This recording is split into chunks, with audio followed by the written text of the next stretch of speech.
Hello বন্ধুরা, তো দেখো আমি পিঠে বানিয়েছি। তো এটা আর এটা তো তোমরা চিনতে পারছো, এটাও চিনতে পারছো, আর বাকিগুলো আমি বলে দিচ্ছি।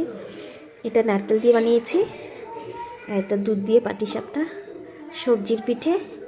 এদিকে আছে ঝাল পিঠে, আর এদিকে হচ্ছে এটা তিল দিয়ে বানিয়েছি পুলি। তো এই কয়টাই, কেমন লেগেছে জানিও। তো সবাই এতদিন তোমাদেরকে দিয়েছে, সবার এখানেই খেয়েছো। তো আমি সংক্রান্তি পেরিয়ে গেছে, তো আজকে 3 নম্বর দিনে তোমাদেরকে আমি পিঠে শেয়ার করছি। তো সবাই এখান থেকে পছন্দসই খেয়ে নিও। তো এটা হচ্ছে চিনি দিয়ে বানিয়েছি পোয়া, আর এই দুটো হচ্ছে গুড় দিয়ে বানিয়েছি। যা যেটা ভালো লাগে নিয়ে নাও, চট করে খেয়ে ফেলো। খেয়ে সবাই জানিও কেমন হয়েছে। ঠিক আছে, টাটা, সবাই ভালো থেকো, সুস্থ থেকো।